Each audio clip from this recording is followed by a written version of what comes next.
regardless of the weather. So if you wish to attend. Check button. They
Nebraska and try to see the eclipse there.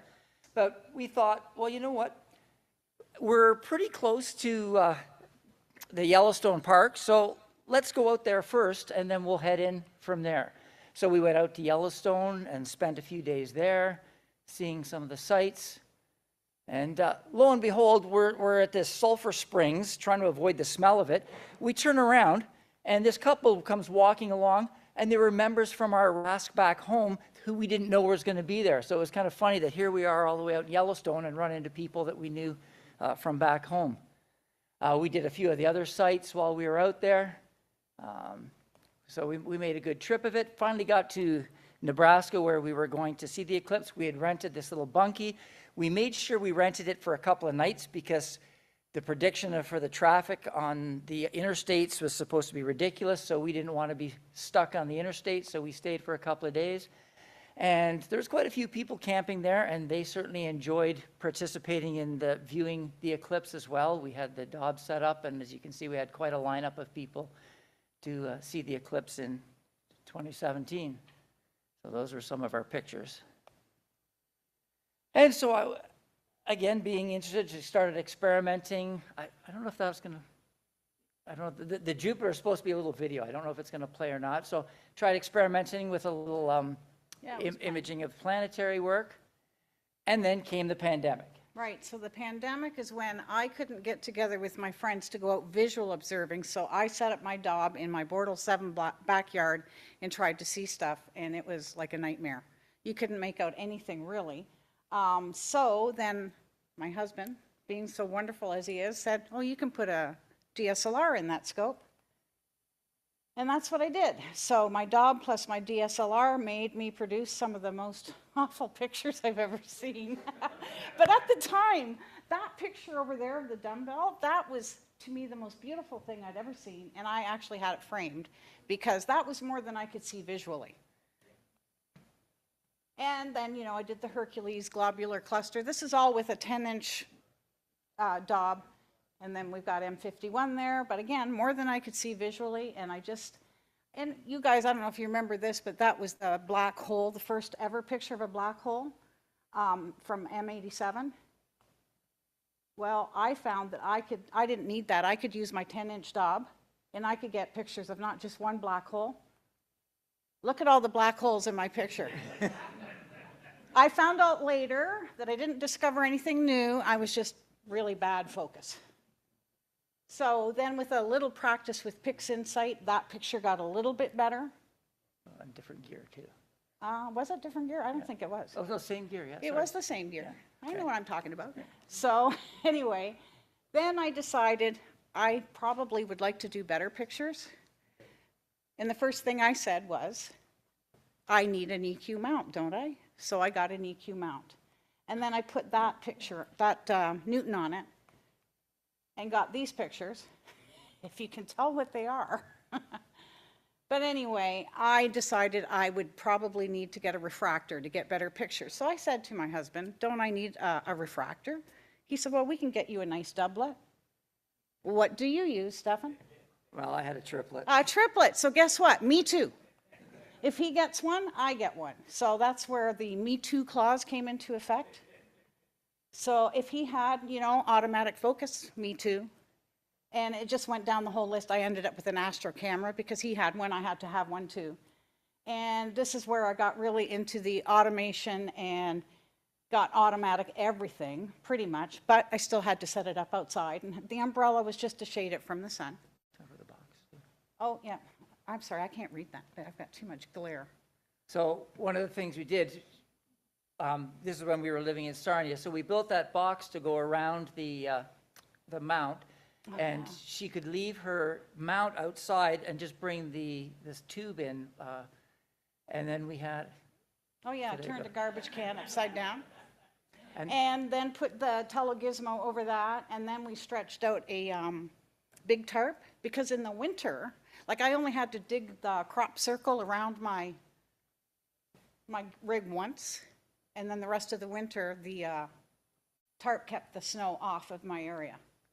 Yeah, so that made it, at least then everything was always polar aligned and ready to go. So and if there was going to be a few good nights in a row, then she could leave the tube on the mount and image a few nights in a row. And if it was going to be bad weather, she could bring it in and cover it up. And it lived like that for how long? A year and a half. I had 2 rigs that lived outside for a year and a half under telegizmo gear. And of course, the pictures got better. And that's what I named my telescopes, because that's what girls do. I have Thing 1 and Thing 2, because I was a big fan of Dr. Zeus. But as you can see, my pictures got a lot better than the first ones I showed you. And there's where I have Thing 2. This was a little ASCAR 200, because I wanted something wider field to get some of the bigger nebula. And I repurposed some things, and like I switched over the 294 to this scope, and I bought a new camera for the other scope, and I was happy to have my 2 rigs. And I've got a true color version and then a false Hubble palette. I got playing around. You don't have to actually do mono to get mono looking images. And anyway, what have we got there? It's just a bunch of pictures. Oh, just a bunch of pictures. There you go. So just to show the progression. Oh, this is the veil. That's that was with your my first Newton. one. With my Newt, and then, you know, with the better gear and better knowledge and more processing experience. So you throw more money at it, you get better pictures. That seems to be the way it goes. But eventually, she was asked to speak at Starfest, and so, you know, our journey kept moving along as we moved along with the different things we were doing. Oh, yeah. I actually went camping all by myself without him, because he had this thing he had to do called work. So in May and June, I could go off and join a bunch of other astro people at River Place Park. And I had, in my Honda Fit, I could get my 2 telescopes, I could get a tent, I could get an ice hut, I could get everything I needed, plus my dog, my clothes, and there's the setup that, I did just to get out to River Place Park or Saugeen Riverbank, that one's from. Yeah. So I could do all this astronomy on my own. And one of my favorite things to do was comet hunting, and that is actually, is that not your picture? I'm not sure. That's 12P Ponds Brooks. This is a really good thing for those of you that have wondered how you can stay warm outside in winter while you're doing visual observing. If you get yourself an ice hut, you can get them pretty cheap. They go up in 5 minutes. You put a little heater in it, but you don't turn it on until you need it. You go outside, you observe, and when you need to warm up, you go back in. And my friend Marie and I have pulled a couple of all-nighters just because we were able to go in and out and warm up with this for visual observing. These are some of my other poor pictures of comets that I've taken over the years. But again, they tend to get better with time. That one on the far, you're right, is Comet Leonard with the whale and hockey stick galaxy. And this is my most recent one from last October 14th. That was Thanksgiving Day, and that was from my backyard. And that's Comet to Shinshan Atlas. And then you... Did I do these? Yeah, Oh, yeah, I'm having a hard time reading this. that's okay. Anyway, these are just some of the lunar images that I've taken, because, you know, if you can't do your deep space stuff, there's always the moon. When there isn't the moon, in the daytime, there's the sun. So in 2022, I was lucky enough to be able to retire from my job. And so we decided, well, we don't really want to stay living in the city. We don't need to be, you know, in a city. We want to move somewhere out where there's darker skies, where we can, you know, spend a little more time doing our astronomy. And that led us to move from Sarnia, one end of the province, almost all the way to the other side of the province, to Athens, just north of Brockville. So we figure that's probably our most expensive astronomy upgrade we've ever made. But we certainly really enjoy the area that we're in now. And led us to being able to build a little observatory in our backyard. And is this going to play? So this is just a short video on, if you can, I'll just talk over top of it. If there's sound, you can turn the sound off. So what I did is I did a concept idea of where we wanted to put it. So I just used tarps and made the size and put scopes in to see, is it going to fit? I was digging down about 12 inches. I hit bedrock, so I cleared out an area of all the dirt. And so there you can see I'm down to the bedrock. And so we figured out where within there I was going to put the piers, not for the scopes, but for the building, because I wanted the building to be up above the ground because I didn't want the moisture and everything. So you can see I put the sonotubes in. I drilled and put rebar right into the bedrock, and then we poured cement in so that they aren't going to move anywhere. And then I filled it with gravel. And then 2x8s for the floor joists and some pressure treated 3/4 inch plywood painted with basement floor paint. I kind of did a frame so I could actually take the 2 middle 4x8 sheets out if I ever have to get under it again. And then I 2x4 stud walls. My wife thinks it should have been 6 inches shorter. My scopes are taller than hers. She's shorter than me, so she would have liked it a bit shorter, but that's what we ended up with. And then covered it.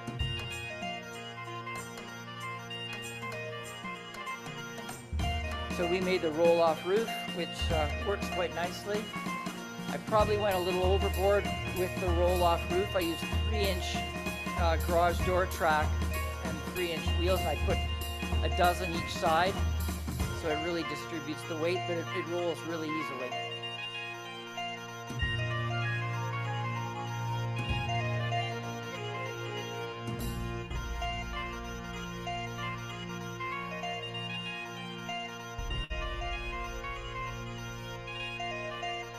And I did a little different. Most people put them on the inside, where I put them on the outside so that I wasn't having issues with them bumping into anything inside. As you can see, that was way too tall for me.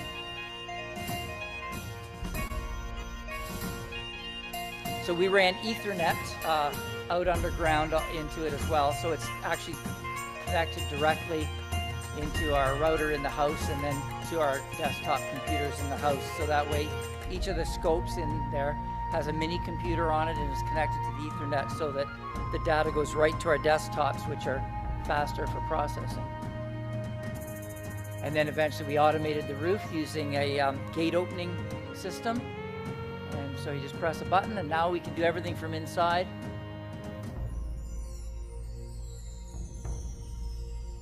Yeah, that should be about the end. Yeah, we're not going to watch the automating the roof one. We've already seen pictures. So that was, and that's what it looks like now that it's done. So that's really made it convenient for us to be able to do our astrophotography. We also got into solar imaging, and so these are some of the pictures that we've taken with the solar imaging. This was a video I entered for Starfest this year. It's just short, 30 seconds. Just some of the stuff that we're doing with our solar imaging.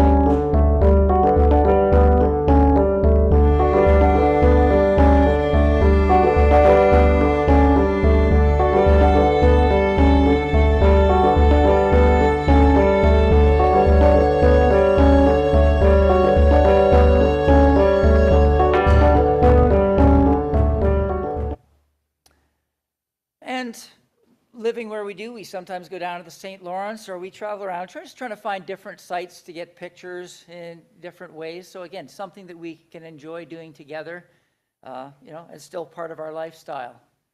And of course, we still attend Starfest. This was kind of our group photo of all the group of us that kind of hangs around together. And there's Andrea front and center. So, and that's one of the things we like about astronomy is you meet so many great people and develop so many great friends that, it's so nice where our journey has brought us to all these great people. These are scopes that we've had in the past that we don't have anymore. And I'm sure you guys many of you are in the same boat where you've gone through a lot of different equipment. And here's kind of the assortment of what we have now. You just kind of seem to keep collecting and collecting, but It's ridiculous, isn't it? but that's. But one scope for us just didn't do it all.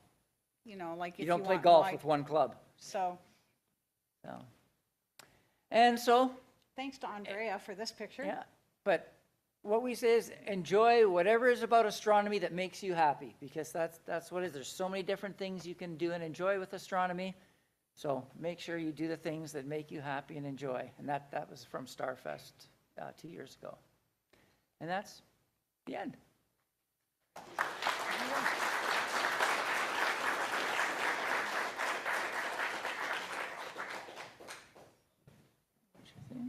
guys are very good, very brisk. Did we go quick enough? You did, but hang on a second. Do we have any questions in the audience for Shelley and Stefan? No? Okay. Thank you very much. Much Thank you for appreciated. inviting us. Yes. Oh, those are yours. And your water? Wonderful.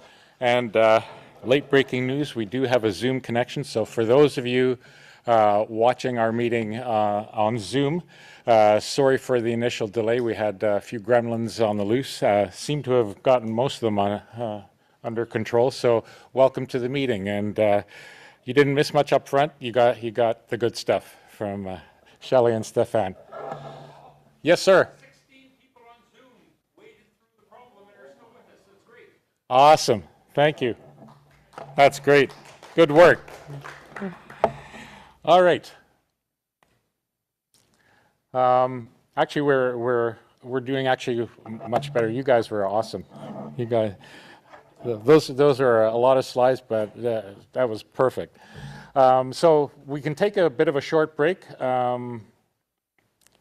Hang on a sec. Let me just have a peek here. I'll run through those first because then we have our second presentation. We can have that right after the break. So for those of you that aren't familiar with our club, for the visitors and other folks tuning in, there are many benefits of joining our RASC organization. We certainly have a cadre of very knowledgeable people that are all too willing to help if you have any questions or you're just getting started. And that is one of the strengths of being a member. As Shelley and Stefan pointed out, it's the camaraderie of people with common interests that makes astronomy a wonderful pursuit to share with other folks. In addition to our members, we also have various benefits. We have a telescope loan library. So again, if you're new to astronomy and you haven't bought a telescope, if you want to avoid maybe buying 10 telescopes, well, that's a good question. Why would you? I didn't follow that advice either. I've got almost as many as they have. But we have the loan library, and so you can borrow telescopes. We have a number of telescopes that are available for loaning, and so try before you buy. And you can come out to the FLO site, which is pictured on the bottom there, our dark sky site near Almont, and test them out. We also have a library of books that Estelle runs, and she's with us tonight, so she will have the library open. Am I right, Estelle? Yep. Thank you much. She will have that open, and you feel free to browse what we have there, again, out for loan. Excuse me. We also have, as part of your membership, you get the annual Observer's Handbook. This is a classic publication that's been put out by the RASC for decades. It's a go-to reference for amateur and even professional astronomers. Many well-written articles, also month-by-month detailed information about what's in the sky. So that comes with your membership. You also get access to the RASC Journal, which covers more detailed subjects and is put out online. We also get Astronauts, which is our monthly newsletter. All right. The goodies just keep on coming. As a member, you also have access to our Discord server, which allows you to share things in images and thoughts and conversations with other members. You also get this is a really nice benefit here as well. You get a pro membership for the Astrospheric Pro application. This is a wonderful app that's chock full of information, especially about weather conditions in various places. There is a free version of this also available, but if you want the full meal deal, normally costs you $66 a month. You have access to that free with your membership at the RASC. So a lot of good stuff. Currently, our membership rates are as posted there. We are in the process of reviewing those, and currently this is where we stand. And we also have, we just wanted to share this renewal notice. The head office is changing its rules slightly for the renewal process. Typically, we've had a 2-month grace period. If you forget to send in or renew your membership, give you a 2-month benefit. But they're excuse me, they're eliminating that.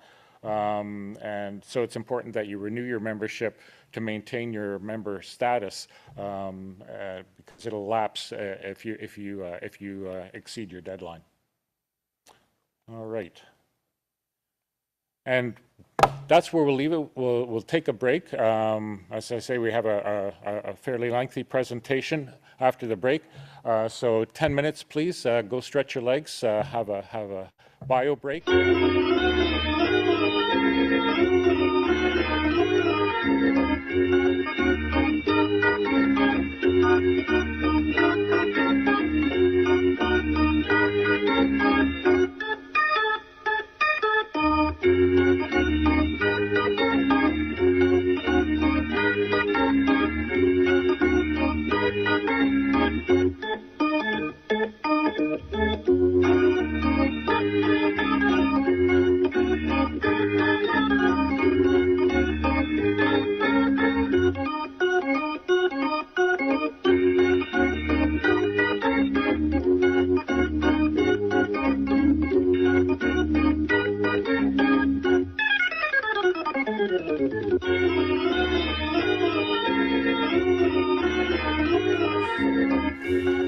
Go figure, right? Nothing we astronomers are not used to, right? Gremlins with their equipment. All right. So without further ado, there we go. So we have our presentation on light pollution abatement. Bernie, Rick, and Chetna are going to present segments of this individually, and we're going to start off with Bernie. There we go. Advance, laser, back. Perfect. Hi everyone. Light pollution abatement is a topic that you could easily spend a whole weekend going over. A lot of you understand what light pollution is. What may be a problem is convincing others that it is a problem to them, as Stefan and Shelley were briefly talking about before the meeting. So what we're planning on doing is giving you the terminology so that when you talk to others, you have a stronger basis and you can convince them a little bit better that it's not just about seeing the night sky, it's about better sleep, it's about better health. So this is the things we're going to talk about. Just going to define the light pollution, health and safety hazards of light pollution, its impact on astronomy and science, which we basically know, some strategies to reduce it at home, and effective communication. So you're thinking, great, here's another guy up here talking about pollution, another type of pollution you'll have to spend some bandwidth on solving. But this is a different type of pollution. This is an easy one for us to solve individually. It's a matter of turning off a light that's not being used. From Webster's, pollution is the introduction of harmful or poisonous substances, pollutants, into the environment, causing undesirable effects. These substances can be solids, liquids, gases, or even energy like heat, light, and noise. They contaminate air, water, or land. Pollution can negatively impact ecosystems, human health, and overall well-being. So we've proven now that light pollution is the excessive or misdirected artificial light that disrupts the natural night environment. So types: glare and visual discomfort. A lot of people are familiar with this from headlights. Sky brightening at night. If you go outside downtown Ottawa, you won't see anything. Maybe you might see a couple planets. You might see Orion in the middle of winter, but other than that, it's non-existent in the towns.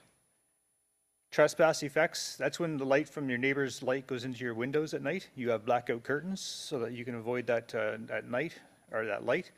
And it's hard to do astronomy if you're trying to block out the neighbor's lights. Clutter.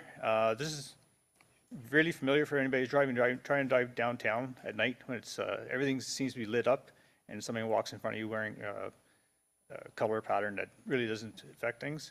Another example is driving through a construction site at night with all the little blinking orange lights and traffic lights. Common sources, streetlights. Streetlights have gone from sodium, high pressure sodium, which is an orange type of light with a little dome underneath it, and you can see the light pretty good, to a still a Cobra style head with LEDs that are set inside. The light color is different. The brightness on those lights are much brighter, and as you're approaching them, you get the glare from them a lot worse. Illuminated signage, everybody knows what that is. Starting to see a lot more LED display boards, which are not only bright, but they're distracting because they're changing and stuff like that. And of course, residential and commercial lights. Most residential lighting, if it's not decorative on purpose, like people lighting up their trees, putting lights in their eaves and stuff like that, it's usually going to be a lantern-style headlight, or a light with pretty much an exposed light bulb like this thing up here. It's causing a lot of glare. The light's not pointing down, and it's often of the wrong color.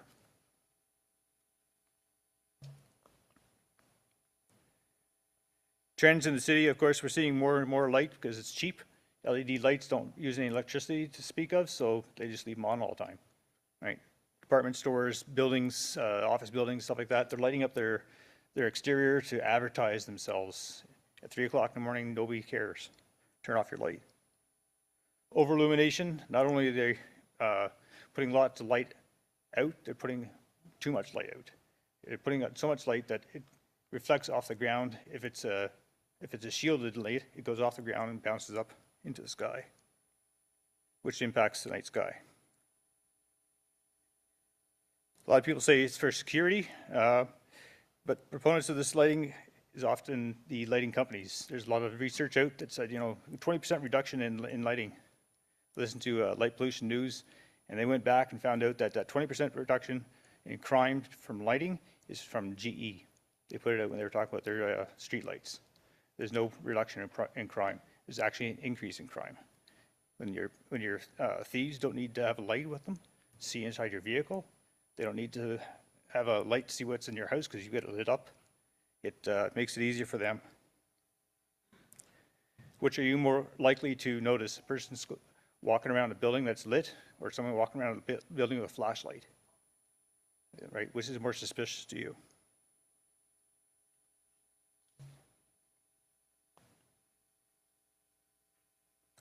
Health and safety. Melatonin is one of the key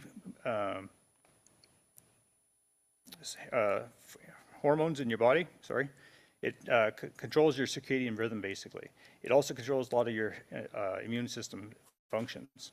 So if you're not getting sleep because the light's on all the time, it's because your melatonin is not being generated properly.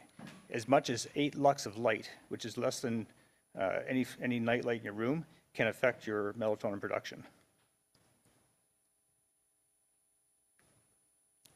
So it has impact on sleep disorders, which improves, helps, or affects your mental health.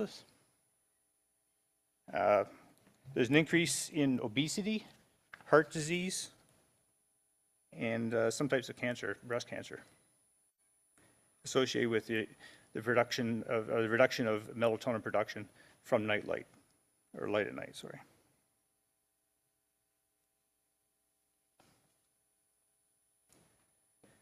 Impact of glare. For those of us that are 45 and older, our eyes are starting to generate calcium byproducts, which eventually will lead to cataracts. Those calcium byproducts really good at diffracting light, which is why you get glare from headlights. So a lot of us don't like driving at night for that reason. Poorly designed lighting can create visual discomfort and reduces safety, especially on the roads. If you can't see where you're going because somebody's got a bright light coming at you, high beams, for example, then the same thing happens when you have traffic lights that are bad.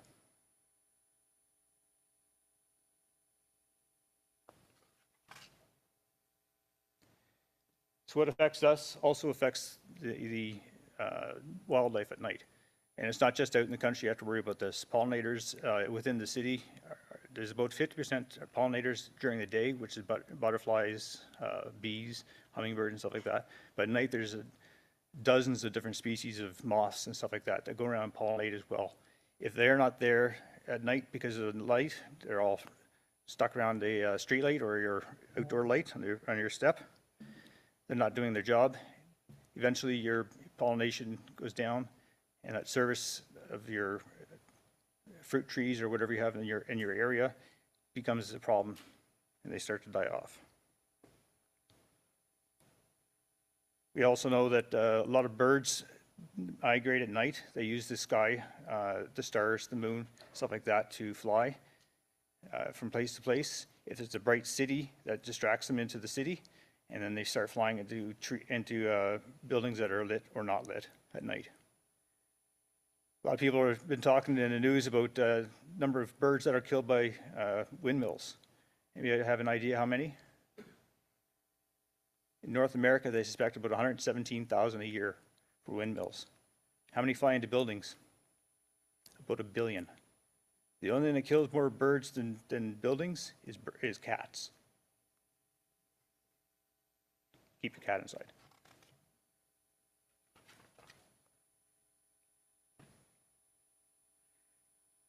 This is a topic we all are fairly familiar with. If you live in a city, you have to buy filters for your cameras. You also have to buy blinds for to keep your neighbor's lights and stuff like that out of it. Out in the country where I am, it's not that bad. But even places like in the Atacama Desert, they're starting to have problems right now. One of the big sites they have are the Very Large Telescope. They're building a solar and green hydrogen gas plant 5 kilometers away. Yeah, it's going to be a nightmare for them. Chile has been approached by the ESA, to have that pushed down the road, even 20 kilometers, they said. And they're basically getting paid by the companies that, you know, if we have to move it 20 kilometers, you have to build 20 kilometers of road, blah, blah, blah. So it's a losing battle, and ESA may lose their prime telescope sites.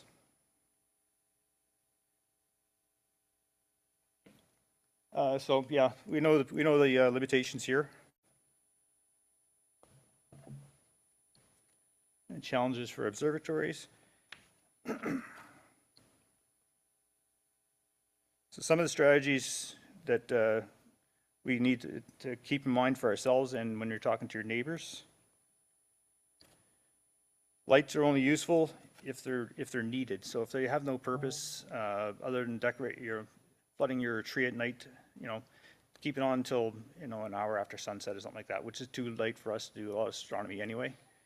And it's also not that far off of the natural night time for the birds and stuff like that.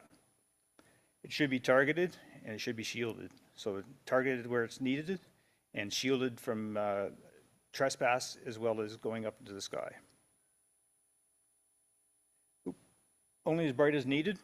You don't need a 100-watt bulb equivalent when you only need 10 watts to light up a pathway or something like that. Warm colored.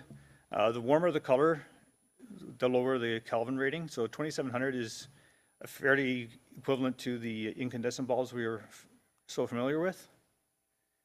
Anything brighter than that, white lights, a white LED does not exist. It's a blue LED with a phosphor coating on it. So the more to the right you get with the brightness of the color, the more blue you get into the spectrum.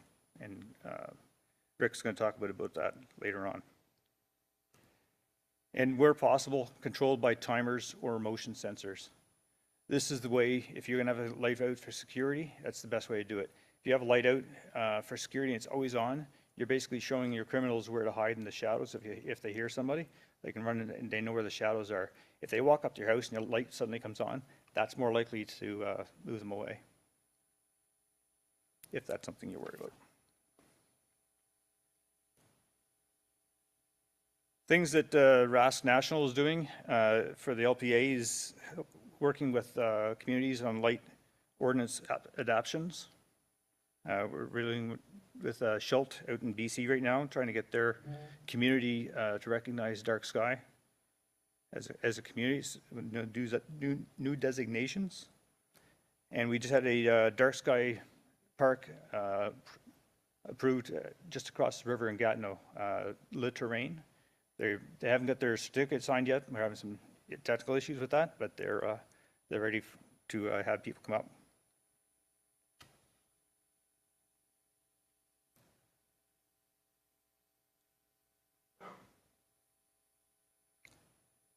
So how to discuss with your neighbors.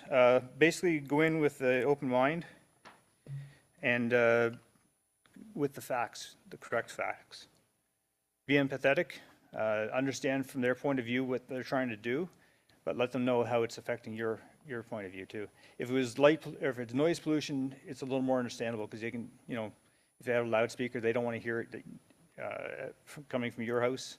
So, you know, why should you have to put up their light?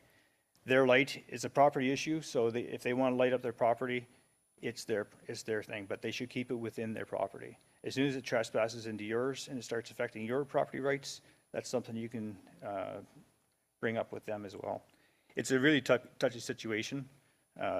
Porch lights in the backyard that are never turned off, those are really annoying because they're always a bare light bulb type of thing, so they light up the whole backyard.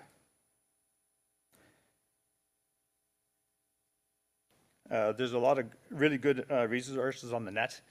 Dark Sky International has a better website than we do right now, unfortunately, but we're working on that and we'll get that up. But check out darksky.org and they have a lot of good information on how to talk to your neighbors.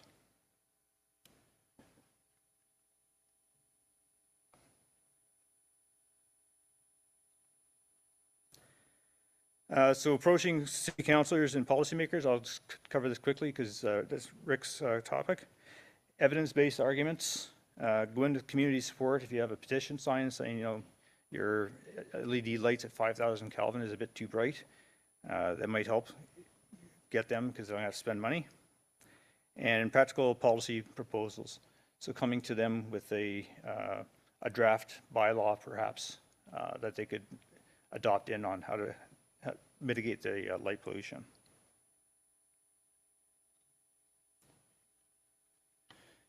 So when you're using the facts, you collect the data, put it in something that's legible, something that's quick, not too technical for a lot of politicians. They just want to know how it affects them and how they're going to get their seat back if they go with your approach. And you know, host community events. We should be inviting our politicians out to our stargazing, our star parties. We really should, at least the councillors, and if we can get an MP or MLA, that'd be perfect as well.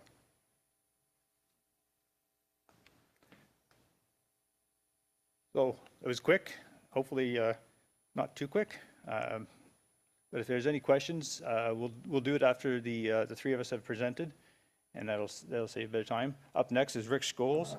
He's going to talk about the proposal he made with the Township of Elmont.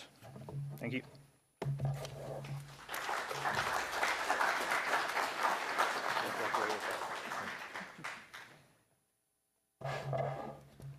Thanks, Bernie. Ooh, is there anybody there? Okay. Next slide. Okay, so you can consider what I'm going to tell you about as kind of a test case. And I'd first like to acknowledge the support and help from a longtime RASC member, Rob Dick, who helped me up my learning curve on light pollution abatement. So I got a lot of good information from him. He's a lighting expert, and he's been fighting this battle for many years in Ottawa itself. So my main approach to this, having been an astronomer for 50 years, and always realizing that most people don't care if their lights are bothering your telescope, is to reframe the issue. So that's the approach that I've decided is the most effective. And so you saw a lot of that in Bernie's presentation, reframing it as more of a health issue that affects everybody and all life on the planet. So I feel that's a way to reach more people.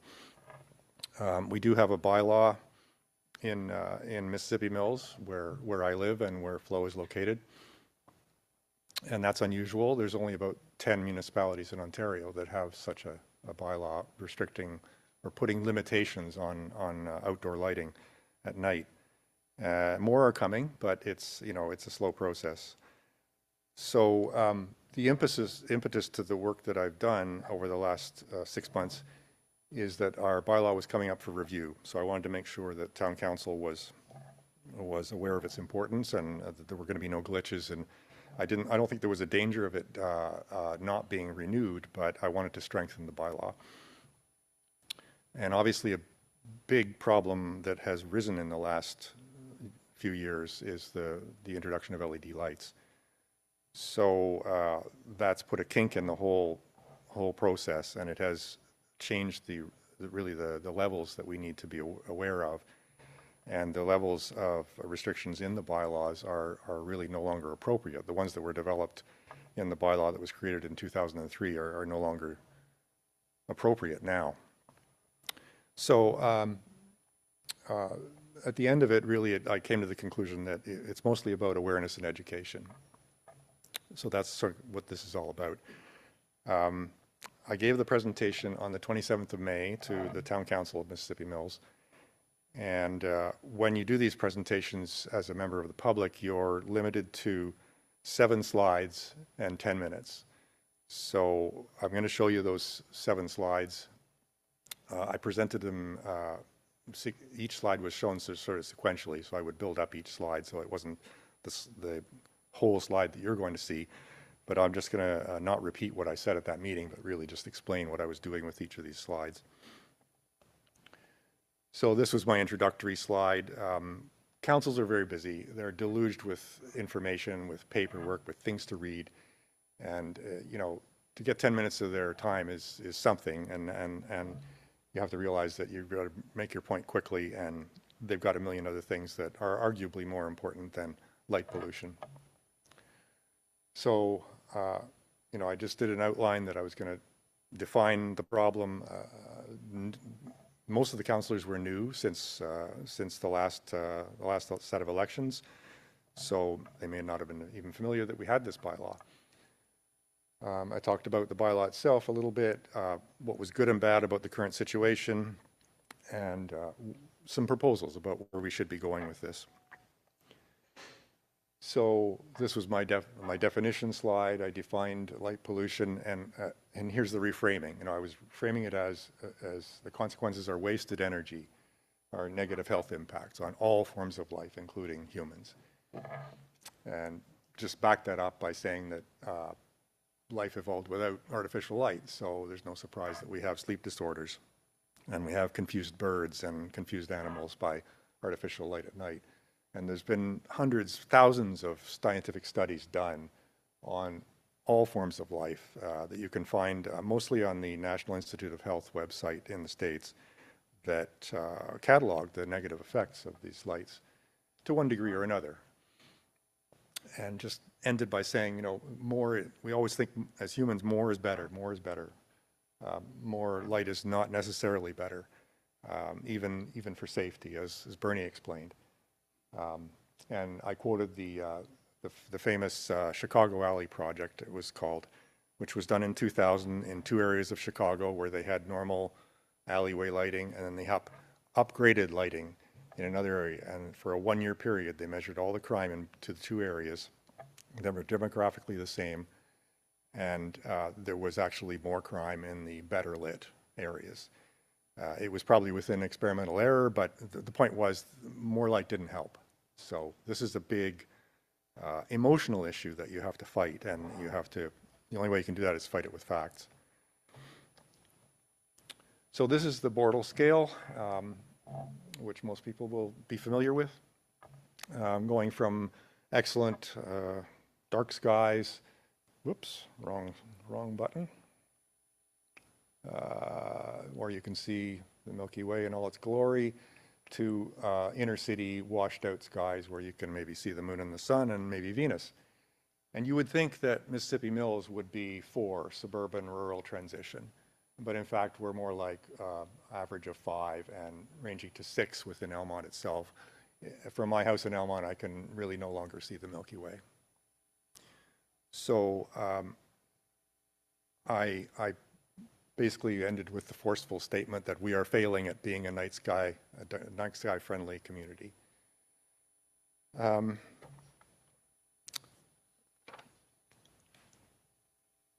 I went on to, and again, when I showed this slide, I just showed the first part, you know, over here, and then I put in this part, and then I put in this part, and walked them through it. We do have a bylaw. It's been there since 2003. It governs commercial and residential lighting in a vague sort of way. The main thrust of the bylaw is that street lighting is restricted to 3,000 K, and the lighting levels on streets are prescribed in this bylaw. And there was no suggestion that this would change. We had these display panels that were made up some years ago and were on display at town hall for a number of years, and then they finally got tired of looking at them and we're going to throw them out. So I salvaged them and brought them to Flow, so at least they're still preserved and people hiking through Flow can see them. But they basically show you visually, okay, what a good choice of a lighting fixture is. It's shielded. You can't see the bulb itself. It shines the light down, versus the old lantern style or totally unshielded lights, or the typical backyard light like this that are light polluting because they shine a lot of light sideways and some up. We had this Good Neighbor lighting brochure that was designed, and it was a joint project between the town of Mississippi Mills and our landlord, the Mississippi Valley Conservation Authority. And it was a fold-out brochure that educated people about the night sky and the reason why we have a bylaw. And these were on display at the town hall. And I don't know how many people saw them, but they were there, and they provide a lot of good information. Unfortunately, the source files for these have been lost. There's been churn at both the MVCA and the town council, and we don't have the ability to print more at the moment. So these were all good things while they were there, but the problems, which I finished off with, is that we didn't update the bylaw before the introduction of LED lights. LED lights were installed on all our streets in Mississippi Mills in 2017. There were something like 813 light fixtures changed over. Saves the town a lot of money. But it creates other problems, as I'll explain. And then finally, a lack of vigilance on the part of the town, and paying attention to building standards and residential lighting standards, and a lack of education on the part of the public has led to some problems that I will explain in the next couple of slides. So this is my slide on road lighting. And as Bernie explained, we had the old, we had the old style of Cobra light, the high pressure sodium, with the bulb sticking down, so a lot of light goes sideways and up. And we have the new style of full cutoff LED light, which is better in the sense that there's no light going sideways and going upwards, and not a lot going sideways. But we've really just exchanged one problem for another. So we've got full cutoff in the fixture, but we've got much more blue light, much more glare coming from the new LED lights. So this is the effect that you get. These are pictures I took off the internet, but they're representative of what these lights look like.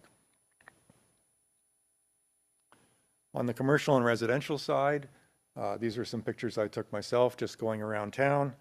You know, you have the horrible wall pack light sitting here on the side of the beer store, lighting up a blank wall with nothing on it for no good reason.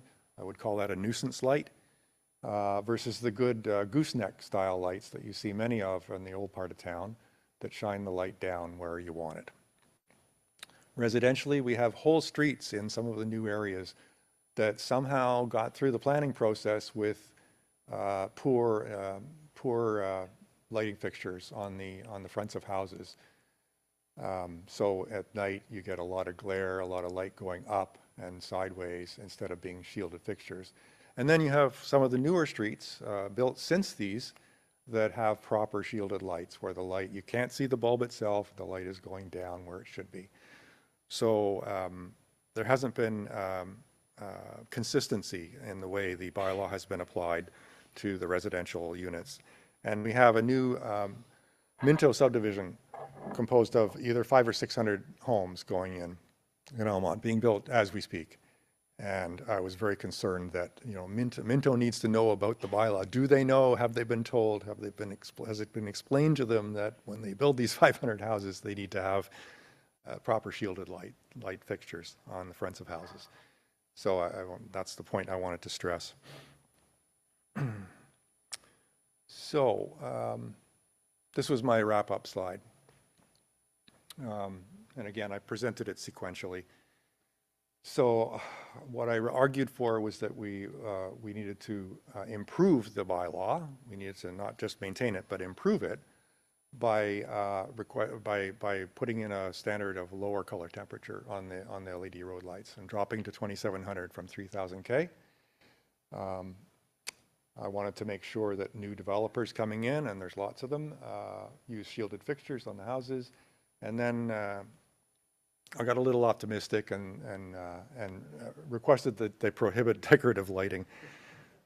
So, and this was brand new information. I had driven around a couple of the new neighborhoods literally a week before the May 27th meeting, and to my horror, found this new trend of soffit lighting on houses that is exploding. And I don't know whether it's taking place in Ottawa and Orleans as well, but it's certainly happening in Elmont. It tends to be in the newer areas, but not entirely. And then you'll get, you know, 5 or 6 houses in a row on the street. Maybe they got a deal with the manufacturer or whatever, but you can buy these things on the internet through Amazon, and they're cheap. And that's the problem. They're cheap, so people buy them. And this was 10:30 on a Sunday night in Elmont, lit up like it's Las Vegas. And I don't know if you know Elmont at night, but they roll up the sidewalks at 8 o'clock. So this is not necessarily, it's not doing anything except lighting up our sky. So I said, we need to revive that good neighbor lighting brochure, and we need to do more promotion. If you go to our town website, which has been revised in the last few years, there's no mention of dark sky or the outdoor lighting bylaw. You can find the bylaw, but there's no reference to it in anything about the town or why benefits of living in the town. And I've heard RASC would help with this, and I've already sent them suggestions on things areas of the website where they can mention the fact that we have a bylaw and why it's important. And we'll participate, and we are participating in local events, town expos, and so on.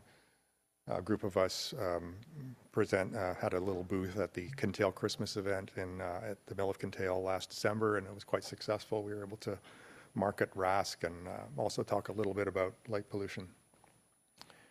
And I also referenced some websites that they could go to should these busy councillors have time for looking into this a little bit more. And I threw in right at the end the 5. This is an example of what RASC can do. This was a little graphic from an email that came from RASC National last December about things you can do to improve the night sky. So outcomes, what happened after all this? The council was receptive. They asked me a lot of questions. I was able to, during the question and answer period, get in the comment about there being no such thing as a white LED and that there was the blue light component that was the problem. I felt that was too technical for the main presentation, but I got it in the question and answer period. And so I followed up because, of course, a week goes by and they're on to other urgent matters, and it's not easy work running a town. In the meantime, I was able to, with the help of a local lighting expert who works in that profession, who had the equipment, but I now have my own spectrometer, and I'm busy measuring lights all around town. But at that time, I did not have this device, and she was able to measure the spectrum of a street light on Elgin Street in Elmont. So you can see this is what the spectrum of an LED, typical LED light looks like, whether it's a street light or a light in your home. And it's this blue peak that's the problem.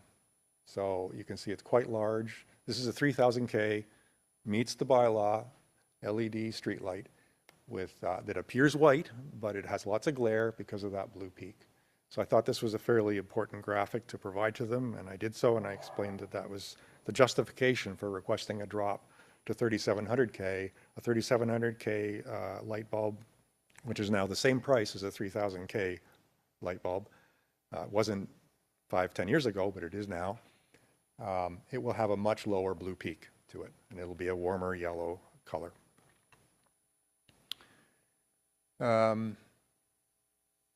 So what happened out of all that? Progress is slow. The only change that I managed to get them to make to the bylaw was that it now reads, streetlight luminaires shall be 3000K or less, which at least opens the door, but the information I'm getting from town staff is that they are not willing to change away from the 3,000 value, nominal value that they're currently using. Despite the science presented to them, there's inertia that they don't want to make a change. So that's a little bit disappointing, but at least the door is open. I'm getting quite good response from the communications team in the town, and they tell me they are working on updates to the website that will put in more references to dark skies and the outdoor illumination bylaw, which is what it's called. And they are working on not a brochure, but a postcard, so a one-page brochure basically, that will go into new homeowner packages. So at least people moving into new homes in Elmont will be aware of the fact that we have a bylaw and the reasons for it, and won't immediately change their light fixtures to poorer ones. And continue to do lots of education and lobbying. I'm writing some articles for local online publications. Bernie and I did a radio show with Lake 88 a couple weeks ago talking about light pollution. I've got a public talk scheduled at the library in November, and then participating in town events, of course, where we can interact with a lot of people. And there's one next Wednesday, September 10th, and if there's any francophones here who would like to help with that, I could use one. And beyond that, just vigilance. You know, you'll see me walking around town with my spectrometer and measuring lights and checking for compliance. I'm quite concerned that you know, we're changing streetlight luminaire supplier because the Cree is no longer making the model that the town was buying. New supplier coming in, they say they meet spec. The town does not have a spectrometer to check it. So I'm the checker, and I'll be out there. So if you see some guy measuring lights at night in Elmont, that's probably me. And with that, I'll turn it over to Chetna.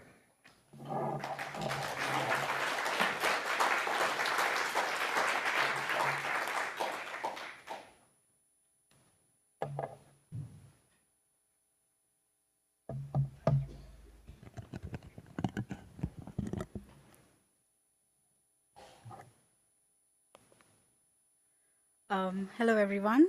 You've heard the highly informative and valuable information about light pollution from my colleagues, Rick and Bernie. And as a follow-up of that info, I wish to bring the discussion to a little more user-centered or more human-centered level, whereas we as individuals and individual households can understand what part do we play in the whole scheme of things as far as light pollution is concerned. And to basically understand how the everyday decisions we make to light up our homes matter more than we think. Let's start with understanding the nature of light sources that we consciously or subconsciously surround on a daily basis. And let's go through these sources. It is purely for context. And everyone should be able to relate to these. Street lights, we've all seen a version of these. They can be shielded, not shielded, partially shielded, usually used to light up our pedestrian pathways. Pathway lighting, some kind of, it can be direct, indirect, as seen in the picture. Then bollard lighting, which is, we've seen all of these in our local stores. These can be shielded as well or unshielded. We also have solar versions of these available nowadays, which allow these lights to stay on for the whole night. Commercial lighting, we've all noticed those stores where the lights are on all throughout the night, and even when there are no people inside the stores, and there's no functional lighting really required. Private windows. This is a high-rise building downtown Ottawa, but also in our townhouses and our bungalows, we usually notice a lot of windows open with curtains not drawn, where the light is trespassing into surroundings. Then home entrances, where we use these kind of lights for doorbell lighting as well. And usually the reason, as mentioned by Rick and Bernie before me, is safety, which is not actually really factual. Floodlights, we've seen all of these. People install this thinking that one light solution just to light up the whole area is enough, and instead of lighting selected areas. Then we have facade lightings, usually found in public areas just to beautify the architectural elements for a building, and also a lot of people use this in bigger houses to highlight their architectural elements. Then we have exterior lighting, also can be used as home entrance lightings, also can be shielded, partially shielded, or not shielded at all. We also get solar versions of these, so they are also most of the time on throughout the night. Then we've seen exterior signs and branding signages used by stores and brands to highlight their storefronts. And then lastly, we have the very common garden lights. We've seen these. These are very common and have solar panels as well, which also allows them to stay switched on throughout the night and provides a very cozy environment, but these are basically exposed bulbs. Now, based on all of these lights, there are obviously more, but just for the context and for the sake of brevity, let's look at these 11 lights. And out of these 11 light sources we analyzed, we are either directly or indirectly responsible for at least 7 of these types of fixtures. We as homeowners and renters serve as the primary or maybe even secondary decision makers when it comes to selecting the type and quality of these lighting fixtures, which basically means approximately 65% light pollution that goes into the atmosphere is in our control. Now, let's park that for a second, and let's look at this study, which is very interesting. This was done in June of this year. This was published in June. And as a part of the study, researchers in Germany used an app called, I'm sorry, I can't pronounce that name, but which translates to night lights in German. The app enabled the users to walk through the cities after dark and record the different types of artificial lighting they observed. In terms of scale, the project grew quickly. In 2021, about 258 participants had joined in, and together they documented roughly 234,000 individual lights. Their observations spanned around 33 towns and cities. The team compared these counts with satellite images and sort of validated, and they found out a clear connection. The areas where participants reported more lights also showed up brighter in satellite readings. The findings, first one, streetlights turned out to be one of the biggest contributors to nighttime light, especially in dense urban areas. In city centers and commercial districts, they are the dominant source before midnight, flooding streets and public spaces with brightness. Second, after midnight, though, the picture shifts a little bit. Private homes become the leading source of light pollution. Lights spilling out from residential windows are the most commonly observed type across all land uses, and in some cases, it even surpassed the glow from streetlights late at night. Third, the study also highlighted how many other light sources are at play. Things like illuminated signs, shop windows, gardens, security lights, floodlights, and even decorative fixtures all added up. Together, these accounted for about a quarter of all the light recorded, and many stayed on well into the night. Fourth, in suburban neighborhoods and smaller towns, residential lighting plays an especially large role. Decorative and garden lights are present everywhere, but in these less dense areas, they made up a much bigger portion of the total light sources compared to city centers. And finally, fifth, the big takeaway, tackling light pollution can't just be about redesigning streetlights. It is important, streetlights are very important to address, And while it's important, meaningful change also requires addressing how we illuminate our houses, gardens, and private outdoor spaces. Without that, a significant portion of the problem remains unchanged. So how do we really decide which light is good, bad, or even the worst culprit? I've come up with a very basic acronym, LIGHT, to sort of calculate a light score for each lighting that you're looking at, and would translate to level, intensity, glare control, hue, and timer. Level would be the level of light that a particular fixture is lighting. Is it focused around a certain area? Is it at your eye level or human level? Is it beyond that, or is it like a globe light or 360 illumination? Intensity and brightness would be pretty straightforward. How bright is your home? Are you using dimmers or curtains to bring down the brightness overall of your house or not? Glare control, any light outside the intended illumination and within the range of our eye level, human eye level, is glare and is considered light pollution. Hue, as mentioned by my colleagues before me, warmer the light, better it is.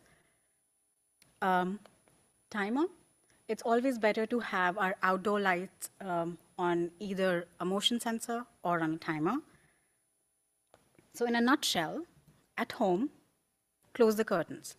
It's not just for the sunlight to be blocked, it's also very important to block your very bright inside and prevent that light to trespass into the surroundings, which is where it's absolutely not needed. Buy only 3,000 or less lights. I say 3,000 here because that's the limit. Bernie and Rick mentioned 2,700, that's ideal. If you can install 2,700, that's perfect. But please do not go beyond 3,000 Kelvin. Use motion sensors and timers for bigger garden lighting or any kind of outdoor lighting for that matter. You don't need those floodlights that we saw earlier. That's absolutely not needed under any circumstances, except for maybe some edge cases of industrial use, but not really required. Then dimmers or motion sensors, like I mentioned before, for outdoor lighting. And talk to your neighbors. A small chat with your neighbor, friendly chat maybe, can go a long way.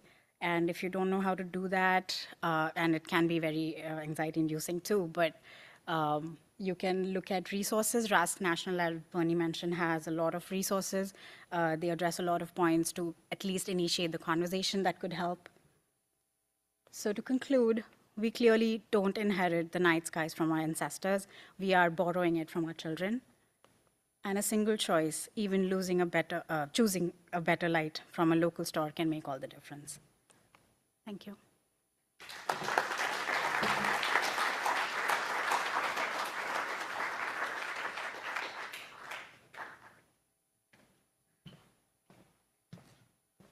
Excuse me. Thank you. That was wonderful. Very informative. And we do have time, thankfully, even with the gremlins, for any questions. If you have any questions, I have a mic. You have one? Okay, stand by.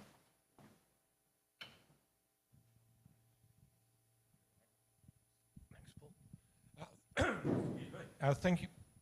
Thank you all. Is that on? Can you hear me? Okay. So yes, thank you all. And this is coming from someone who used to work for the UN in environmental advocacy, but at a global scale. So I understand the politics of trying to deal with what is an environmental issue through the realities of budget and votes, which are the things that politicians are principally driven by. And so what I was thinking through all three presentations brought me to the conclusion, along with the spectrometer, is there an objective measure of glare? Like glare, beyond the colour difference with the LEDs, the issue of glare seems to me to be one that you could actually get a handle on as a health and safety issue. But I've just been doing some online searching. I'm not aware of anything like a recognised standard for measuring and calculating glare. Do you have anything to suggest there? any of the three. I think one of the examples you can get through there, see the pool of light here underneath this light. Can you use the microphone? Yeah.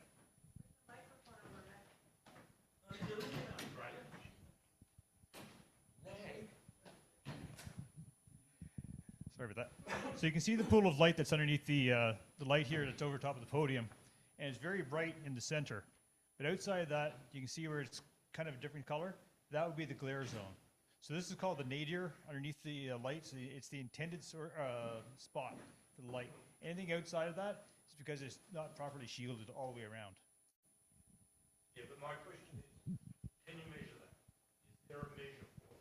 Is there a number that Rick could take to some future council meeting and Alan says, look, the way the combination of the fixture size and the temperature is measuring this level of glare, which is hazard to drivers and discomfort to pedestrians, for example. Right. With an actual number. So you can get a light meter, which actually just measures the amount of lux at the level. And if you're in the nadir, it's supposed to be 80%, and outside of that, it's supposed to be 10%. I don't remember the numbers off the top of my head, but there is an actual recognized level. Even the city of Ottawa has a lighting guideline that they use for their street lights and stuff like that. And that's how you can go to them and say your street light is aimed right into my bedroom window, and they have to come out and shield it.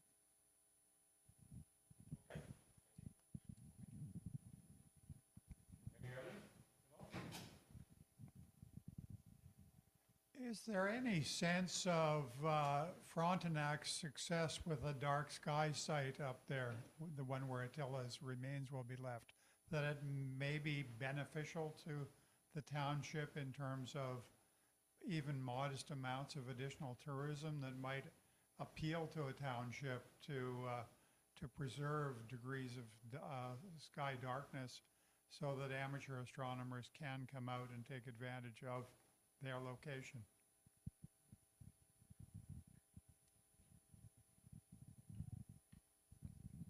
North Frontenac is one of the 10 other municipalities in Ontario that does have a bylaw. They're all kind of similar. I think a lot of them have been modeled on the Mississippi Mills one because it was one of the first in 2003. So they do have a bylaw, and I think most of the councillors, maybe all but one, are supportive, from what I've been told, of this bylaw, and they do recognize it as a source of tourism revenue. There's some debate about that, and they could probably be doing a better job of marketing it, but the problem with bylaw is always enforcement, and as Mick alluded to, getting enough data, enough numbers in it that you can actually measure. Light trespass doesn't have a measurement, right? It's just more of a subjective thing. So bylaws are helpful, but I really have come to the conclusion that the bylaw is there to educate people, not to beat people over the head with as a club. If people recognize the value in it, they will comply with it more than they will if you threaten them or fine them or whatever. So that, I don't know, that's my personal opinion on that matter. Good. All right, thank you. Oh, one more. There you go, Rick. I just wanted to mention that if anybody knows, John Criswick is the owner of Top Shelf Distillers in Perth. And he's, for about a year now, has been pushing the idea of a dark sky municipality around Westport, Newborough, Narrows Lock, and so forth. He has a big property at Narrows Lock. And one of the things he's pushing, because of the interest for councillors and stuff, is the idea that it is a benefit for tourism. And it's not just amateur astronomers. I know you'll all think I'm weird, but there's not a whole lot of us out there. And there are lots of other people who do enjoy, just getting out under the stars, even if they're not an astronomer, getting out for bird, bats. There's even groups now that go out with glow-in-the-dark kayaking and stuff. So there are other options out there. And talking to John might be a benefit both to you and to him. And thank you very much for your efforts.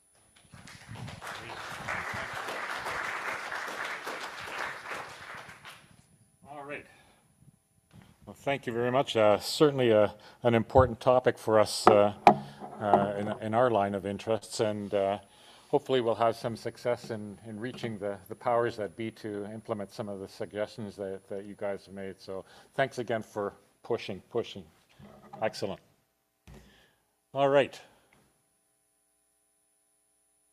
Where are we here? All right, so we are not too bad. We have our observation reports. So folks, be on the ready. And first up will be Bob Olson.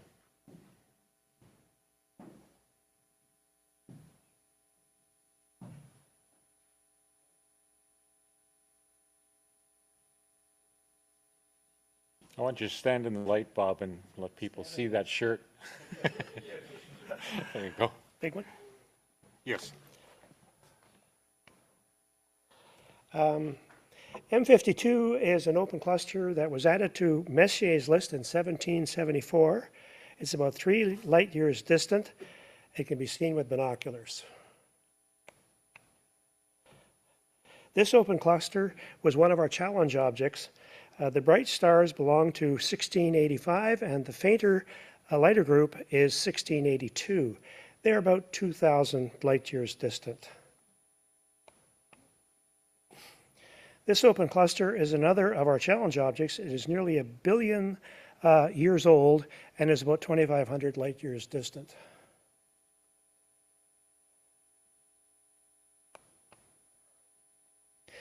This cluster was discovered by Caroline Herschel in 1783, so it is called Caroline's Rose. It kind of looks like a rose, but you're looking down on the rose.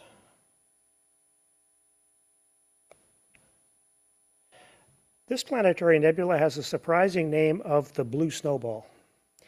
It is about 6,000 light years distant and easy to see in a medium telescope.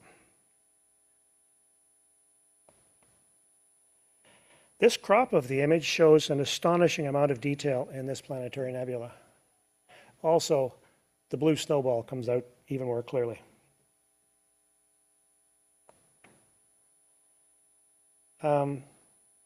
Yeah, a guy called Halton Arp included this galaxy as number 212 in his Atlas of Peculiar Galaxies. It is about 80 million light years distant. And when I zoom in, you can see that it's definitely peculiar.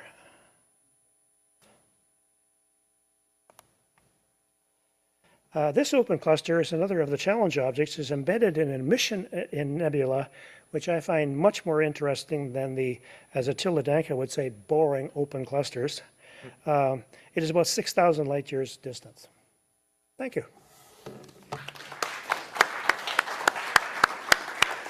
Thanks, Bob. All right. Jim. Okay. There you go, sir. Thank you. Well, good evening, everyone. The Lagoon Nebula, a summertime favorite of mine. It's a giant emission nebula, approximately 5,000 light years away, and its reddish hue is primarily from hydrogen gas, energized by young hot stars at its core. This star-forming cloud of interstellar gas is located in the constellation Sagittarius, and its apparent magnitude of 6 makes it faintly visible to the unaided eye under a dark sky, and easily seen with binoculars or a small telescope. You may notice an open cluster, NGC 6530, to the right of the core. This is a stacked image of 45 frames times 6 seconds each of exposure time, taken with the Malencam DS8300C with the Sharp Store refractor, 94 millimeter refractor. And the image was post-processed in Affinity Photo 2.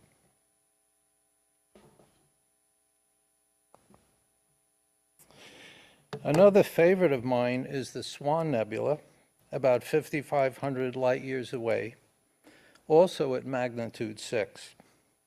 And it's one of the largest star-forming regions in the Milky Way galaxy.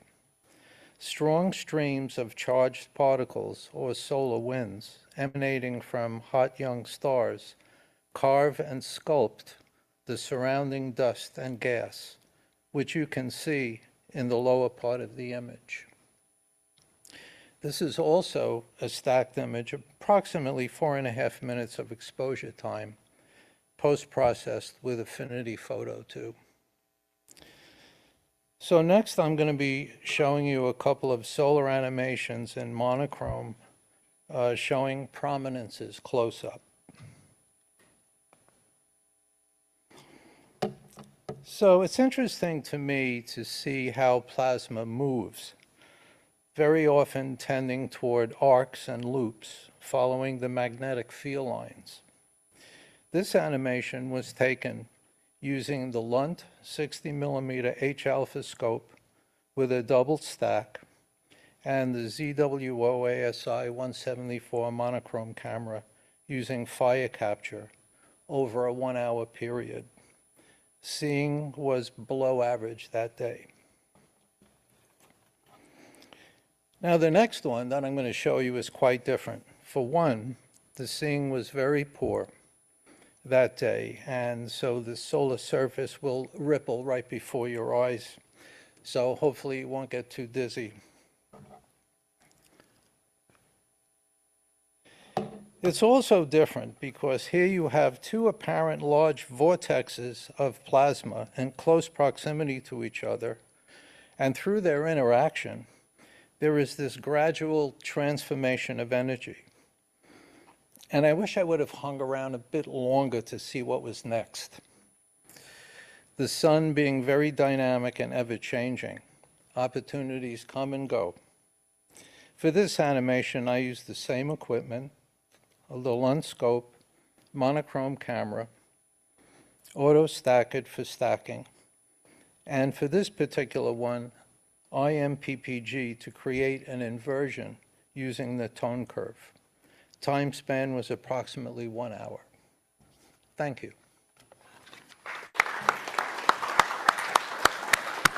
Thanks, Jim.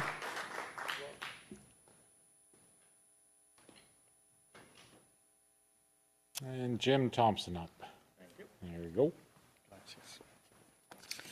Well, good evening, everybody. I'm trying to get caught up here. I was out of town for the previous two meetings, so this is actually my Observer's Challenge for the month of July. I thought I would be a cheeky monkey and get all of the challenge levels in one image. So this is mosaic, as you can tell, of the constellation Cygnus. It was captured over 2 nights, July 21st and 22nd. Each panel of the 10 panels is a stack of 20 frames, 30 seconds sub-exposure time. It was taken using a ASI 533 cooled camera. I put on it, just for shits and giggles, a camera lens, 50mm, from a TV camera made by Canon. Fast lens, f1.4, but I had it stopped down to f4 to give a nice crisp image. And I taped on the front of that a Antlia ALPT 3nm dual band filter, which gave me lots of nice detail and contrast in the emission nebulae.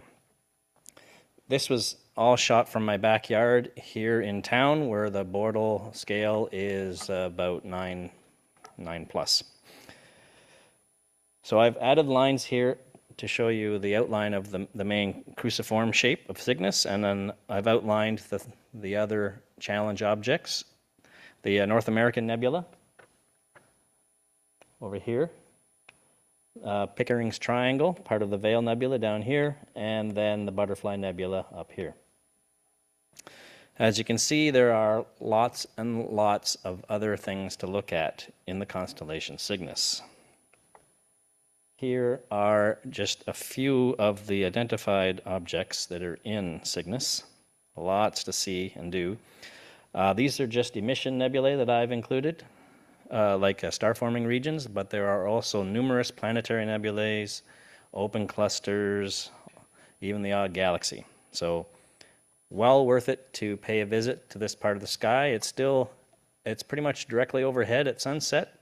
So if you have a west-facing backyard, you can see these objects well into the fall. Now, the next image pays a bit closer attention to the butterfly. So this is a closer in view of that object that was captured on the 14th of August from my backyard, but through a 98 millimeter refractor. It was a DS432M monochrome camera with a 2.5 nanometer H-alpha filter, pretty much the narrowest filter you can get. It's a similar live stack of 20, 30-second sub-exposures, but I passed it through Graxpert for some noise reduction, and I also did some sharpening in Topaz AI. Now, most people who observe this, at least visually, I suspect, see this as a butterfly. There's the outline there, if you can't see it. But I have a beef with that. I don't think this is a butterfly at all.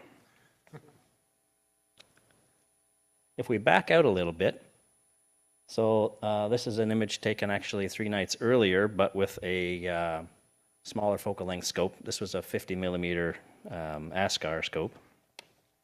Same camera, same filter. But when I see this, I see a dragon's head. And I don't care what any of you say, I am going to call this the Dragon's Head Nebula.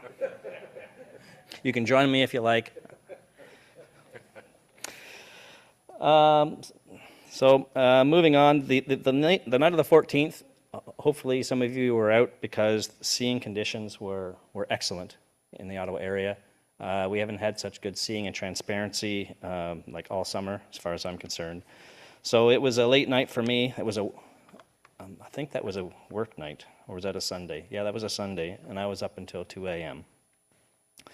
But it was worth it. I was hunting sharpless objects, so objects in the astronomer Stuart Sharpless's second catalog. And I'm just going to share with you some of my favorites from that night. This object we saw Bob showed us earlier. This is a zoomed out view. These are all captured with the this is the 98 millimeter refractor. 20 times 30-second subs, monochrome camera, but really narrow H-alpha filter, which is why I can see anything from my backyard. So yeah, some very interesting objects to see. None of these really have names except for the one on the upper right. That's often referred to as the Tulip Nebula, and it does actually look like a tulip. The next 4 of my favorites from that night. The lower 2 you may recognize or not. Certainly the one on the lower left is the Cocoon Nebula. That's a common object. It's fairly bright, easy to see. And if you can see, viewers at home maybe can see better, the cloud of dust and gas that this nebula sits within is actually coming out there. I often picture it as a spoon with some honey or something on the end that you're taking a bite of.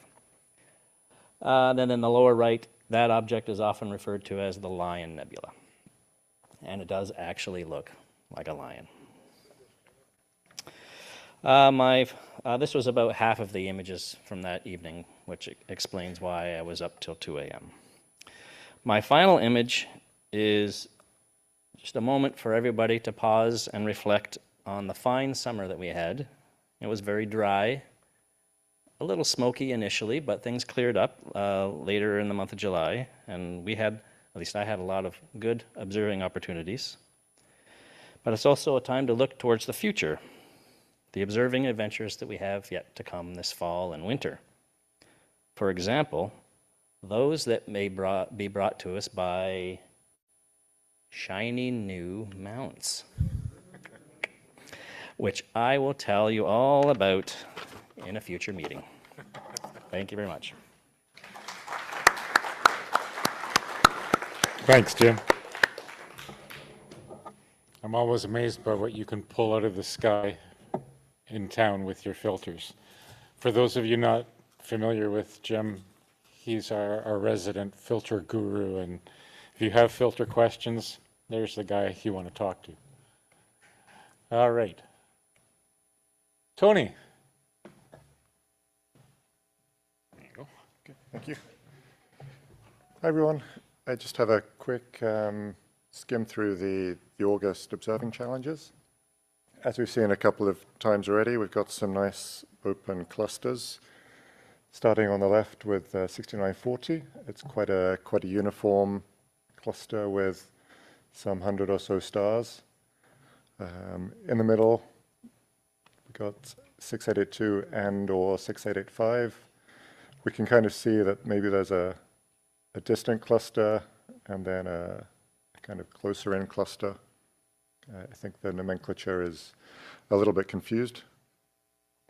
Finally, on the right-hand side, this one, 6823, I think, with the, I think Richard said it was in some faint red nebulosity, which it certainly is, but then I thought we should have a closer look.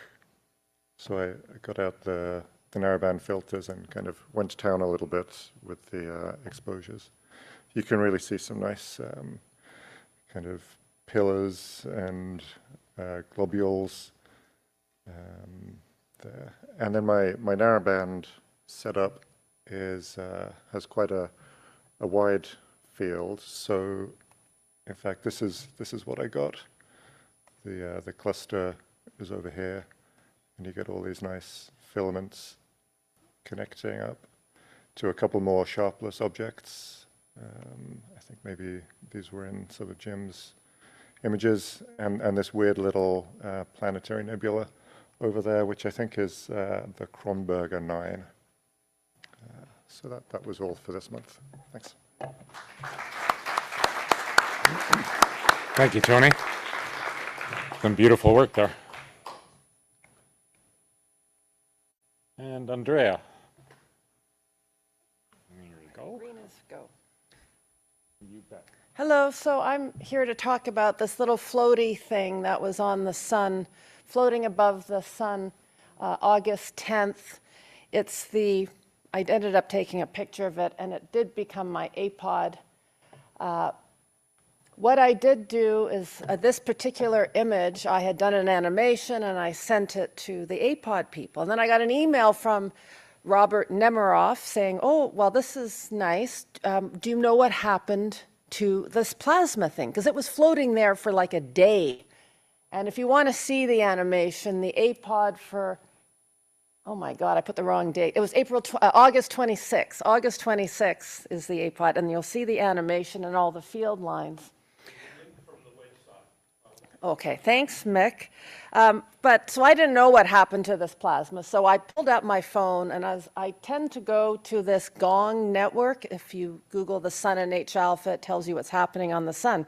And so you can see the time along the bottom. It looks like it was floating, and then eventually over time, it just collapsed back into the sun. So I found these screenshots, and I sent it to Robert, and I said, okay, I think he asked me whether it flew off or whether it fell back to the sun, and I felt all scientific, like, well, I think it went back down onto the surface of the sun. So that's what he wrote in the APOD, because he writes the text. I didn't write it. And this is just a pretty picture of the Milky Way. I was on my way to Starfest, and it was actually a beautiful night the night before, and I took a bunch of pictures right under the wires, and they made really awful noises, so I moved. But that was actually a beautiful night the day before I got to Starfest. This picture, was done in film. So I actually put a film camera on my star tracker, and so that was kind of fun. It brought me back to my youth when we tried to do film and we had all those funny things. So I thought that was fun. I'm going to try again, try to aim it a little better. And then finally, I'm going to talk about the sun. So the big active regions you see, it's this giant sunspot region, 4197. And just above it was 4199, or maybe I have them mixed up. But one of them was the spot that launched the CME that caused a bit of aurora early this week. And it was actually a tremendously fantastic, complex sunspot. And the CME that was launched was like literally a direct hit. But the first one that hit was not oriented properly. But then there was a second hit that gave us some aurora. This is just a little time lapse with very peaceful, non-dramatic music. This is the area 4197, and it had like 50 sunspots according to Space Weather Live. And then I went up, this was the one that launched the CME 4197, and then these two little ones were 4202 and 4201. And not much was happening, just, I didn't catch any flares, but I just thought it was pretty, and it was from the Labor Day weekend. And it was shot with a quark chromosphere and a 2.5 times power mate, so like super zoomed in. And that's it, and whoever's next, Thank you. there we go. That's one of yours. Sorry, that is one of mine, and there I have the actual numbers there, so it was 41. Thanks, Andrea. That's mesmerizing watching the sun like that. Oh, that's me. I just have one for you, one observation. I've been keeping an eye on this little interstellar interloper that has wandered into our system from God knows where near the center of the Milky Way. So this is Comet 3I Atlas. It is inbound. It's coming in really fast. And as you can see, I also included a couple of pictures. These are some of the latest shots from the Hubble and the James Webb Space Telescope on this object. There is a lot of interest in this thing in the professional astronomical community because it is an oddball. It's only the third known interstellar object to enter our solar system. And thanks to James Webb and its array of infrared imaging capabilities, we've got some spectral data on this. And yeah, it's a weird comet. It's like nothing in our that we're familiar with in our solar system. It has an unusually high 8-to-1 ratio of carbon dioxide being emitted from it, carbon dioxide to water, which is, like most of the comets in our system, are water rich. This thing is throwing out very little water, at least at this point in time. That may be due to the fact that it's probably been cruising around the Milky Way in interstellar space for, by some estimates, 3 or 4 or 5 billion years. And so that's about as cold as you can get. So it may well be that it's still in a deep freeze state and it hasn't warmed up enough yet to let the water sublime from its surface and form much of a tail. As you can see, with the two best telescopes that we have, even at their high resolution, it clearly looks like a comet. It has a bit of a tail there, but it is highly unusual. So we're anticipating, well, we're hoping to be able to observe this as it gets closer. It is coming in pretty hot. My animation above there, that's 15 frames shot over a 27-minute interval there. Also on August 14th, so I concur with you, Jim, on the clarity of that night. It has increased in brightness from the first shots that I showed you, which were just a few days after the announcement of its discovery, where it was sitting around magnitude 18. It's currently around magnitude 16. It's not going to get incredibly close to the sun. It will approach within the orbit of Mars and then wing back out. Unfortunately, it'll be on the other side of the sun from our perspective, so we probably won't get a chance to see much of it until it rounds the sun and comes back out. But it's coming in really hot. Those 15 frames were shot over a 27-minute interval. And in that time, it's moving at about 66, 67 kilometers a second. In that 27 minutes, it covered about just over 100,000 kilometers, so about a third of the distance from here to the moon. So imagine flying to the moon in an hour and a half. That would be pretty cool. Anyway, it is coming in. It is a little bit brighter. This sequence, it's unfortunate that the comet didn't go directly over that bright star. It just kind of grazed it there. It would have been interesting to see the effect on the combined light of that. When I had a closer look at that image, it does graze the upper limb of that, and it's hard to say, but I did seem to notice a differentiation in the light coming from the star. So some of the stuff coming off the comet, perhaps, I'm not sure. Maybe it was just seeing as well. Hard to say. But yeah, certainly nowhere near the resolution of the two space telescopes. So it is coming to at its closest approach to the sun at the end of October. It's very low in the western sky right now, even at the beginning of astronomical twilight. From our latitude, it's only sitting at about, I think, about 12 degrees or so above the western horizon. And soon it will be, as it's approaching the sun, it'll be lower and lower rather quickly. So we probably won't get another good chance to see it until probably mid-November or so. So I'll keep you posted there, but I'm very curious about this object. It is only the third one of this type of object that we've seen, and we're all waiting with bated breath to see if it actually does a reverse Oberth maneuver when it gets close to the sun. Avi Loeb, the name you may be familiar with, has speculated that if it is an alien probe, it'll come around the sun and it'll be slower than when it's ducked in behind it. So we'll see what happens. But by most accounts, we believe it's a comet. So anyway, I'll keep you posted. It's an interesting object to track. It's challenging. It's brightened, but it's still only about 16th magnitude at this point in time. All right, Richard Taylor. Richard Taylor has some observations, and he will also give us our monthly observation challenges. Okay. Thank you. So last month, the challenge was in the constellation Vulpecula, which is right there on the screen. Do you see it? It's a pretty obscure constellation. It doesn't have, it only has two stars generally marked, joined with a line, and it's right under Cygnus. So the easy thing to see in this view is Alberio up there. Vulpecula is just those two stars. One of them is a double, so it stands out in the photograph. But the interesting thing about Vulpecula is that it does have a lot of really other interesting objects in it. If you're just scanning through with binoculars, what you'll probably notice is the coat hanger cluster. That's a very striking little asterism.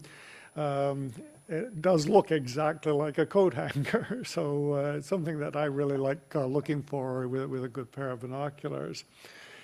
The other challenge objects this last month were a series of open clusters, NGC 6940, 6885, and 882, and 6823. They're all in a line there under the main part of the constellation, and in between Vulpecula and Sagitta, which is also fairly easy to spot with binoculars.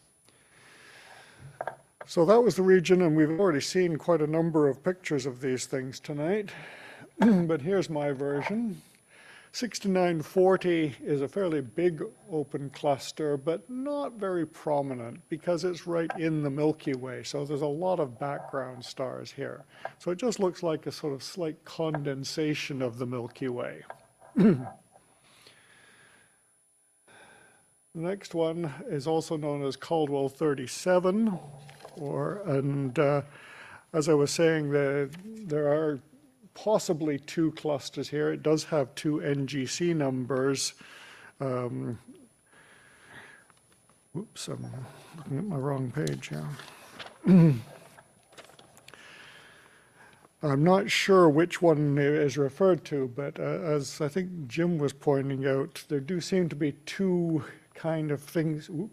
two kind of things here. There's a little fainter cluster here, and then there seems to be a bigger cluster that maybe includes these other brighter stars. This one here is number 20 Vulpecula, so it's sometimes called the 20 Vulpecula cluster. Personally, I really only see one cluster. And then this is the 6823, which I found the red nebulosity came through quite nicely with my new color camera. And yes, it does have a number of dark lanes in it as well. I didn't capture as much of that as Jim with his filters did. Now, the other challenges that I gave this month, and I did see a few on the Discord server, was the close conjunction of Jupiter and Venus in the morning sky.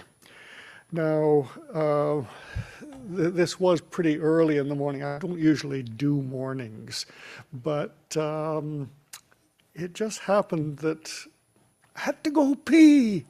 So I got up at 5 in the morning and went to the bathroom, and then, oh, look out the window. Oh, I think I see it. So I popped out the back door with my camera, and this is my first effort at naked astronomy.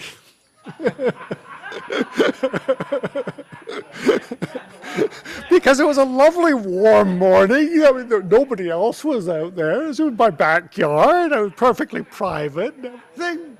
And there I was, snapping pictures. So I got a couple of nice ones. This is quite zoomed in with my long telephoto lens, and I even put an inset there so that you can see that I did actually capture Jupiter, a little circle. Couldn't really see the stripes on it or anything. And Venus was a gibbous phase. So I was quite pleased with the results. And then I went back to bed.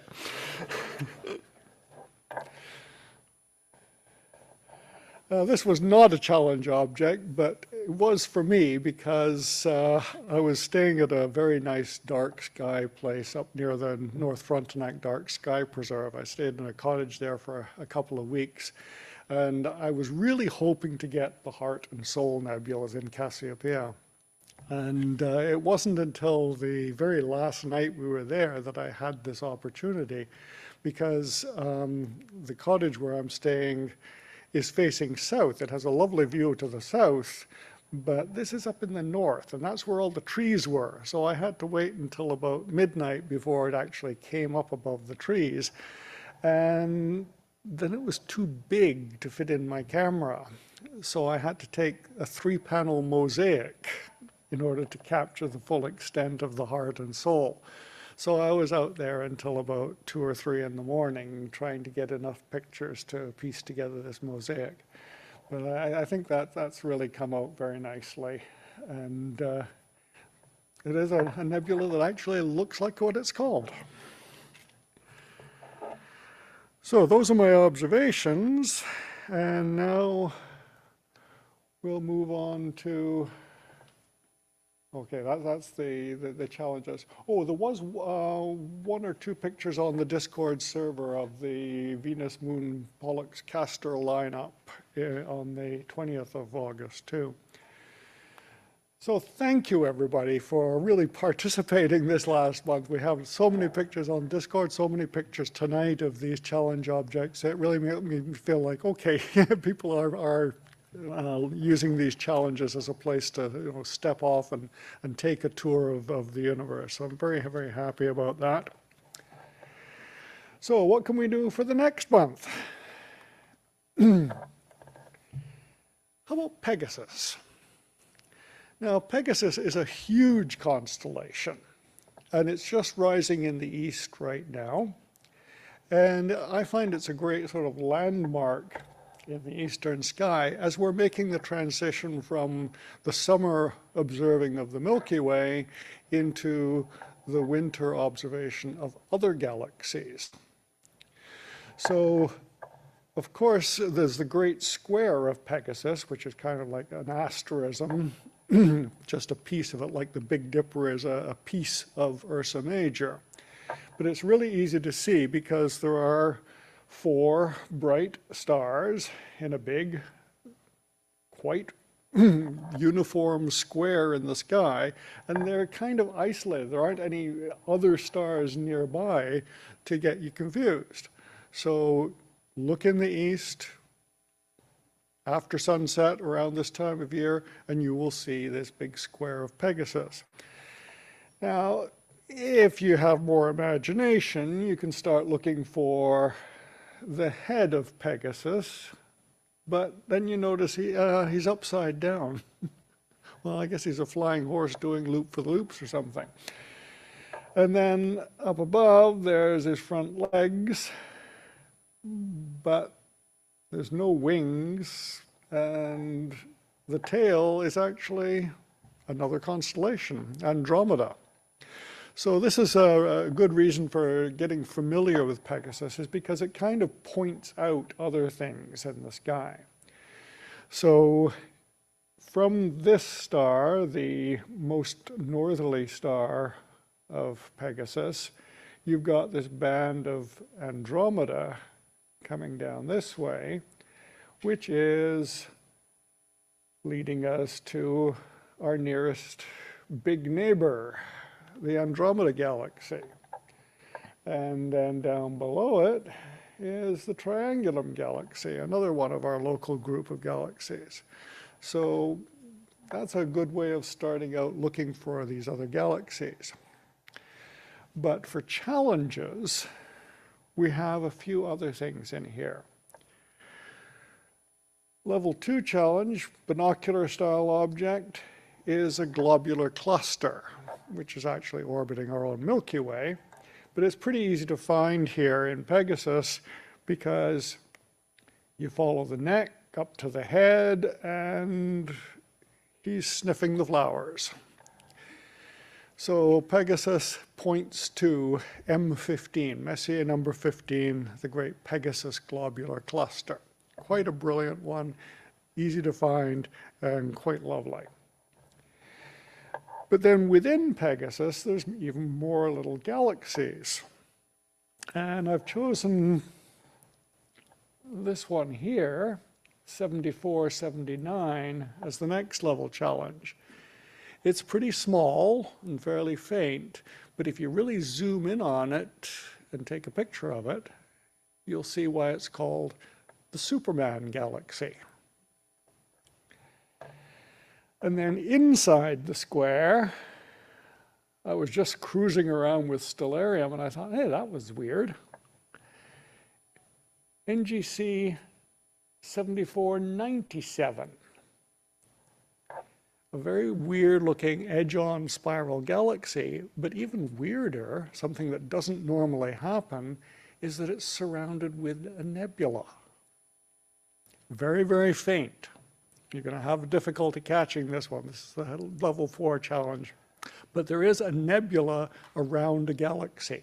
The nebula is part of our own Milky Way, and it's very unusual for these nebulas to be thin enough that we can see galaxies through them. So this is why it's a kind of unusual combination. Usually if there's a nebula, there's so much dust and gas in it that it blocks things from behind, shining through from behind. But this one isn't. It's very, very thin and faint, wispy stuff. So see if you can find those objects for this month. And for the solar system challenge, we have the dwarf planet Ceres. It's also coming up for its opposition, and that means it's pretty close in the sky to what we heard right at the beginning of this meeting. Both Saturn and Neptune are coming up to their opposition later this month. Ceres comes to its opposition around October 2nd. So it's in the same general region of the sky as Saturn, but it's even farther south. It's right at the northern edge of the constellation Cetus, which just barely makes it above the horizon from Ottawa. So it is going to be a bit difficult to see, but you'll have to use techniques like Paul's using. Take pictures over a long period of time and see if something is moving. So there's your challenge for the solar system. And that's it. Thank you very much. Thank you.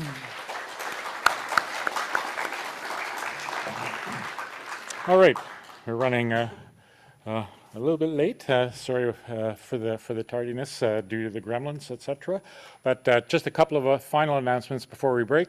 We do have some public star parties. There we go. July 18th and August 29th were successful, so we're crossing our fingers for September the 19th / 20th, and that will be held at the Diefenbunker site. It is public details, and that information, that'll be available on Astronauts, right? Yes, okay. All right. We're also looking for volunteers, so if you would like to come out and give us a hand with this, we usually get quite a good crowd at the Diefenbunker, especially when the moon is not an issue and when we have clear skies. So if you would like to help out either by bringing a telescope or just flagging people along, traffic control, any of that type of thing, please reach out to Deepinder Babar. He's our Star Parties coordinator, and he would be more than happy to hear from you. Fred Lossing Observatory for our member, our club Star Parties. Next one is scheduled for September the 20th. And again, we will cross our fingers and hopefully we'll have a decent sky. Estelle, as I mentioned, is on the job for our loan library, and her pick of the month is the Night Sky Observer's Guide. That's actually a very nice volume there, and it'll certainly help you find some of the objects that Richard just talked about. And a reminder that Bernie Hasselman, I showed this last month, he will be setting up a training session in early September for those of you that are interested in getting trained up on the proper and legal use of green laser pointers. So please contact Bernie at lpa@rasc.ottawa.ca for attendance information. And remember to practice safe use of green lasers for obvious reasons. You don't want nasty things happening to you. All right, club information. Scholes, I'll just let you read that quickly because we are running late. And I want to thank everybody for the time they spent, obviously a lot of time spent on our presentations and on the imaging that we saw tonight. So thank you one and all. And thanks for helping us work past the glitches that we had. If you have any suggestions for the meetings, just email me at meetingchair@ottawa.rasc.ca. And the post-meeting meeting at Liam McGuire's is on for those of you that would like to chat with other members. It's at 1705 Saint Laurent Boulevard. So our next meeting is October the 3rd, Friday, and we hope to see you all there. And a reminder as you leave, the rest of the museum is closed to us. Thank you one and all. See you next month.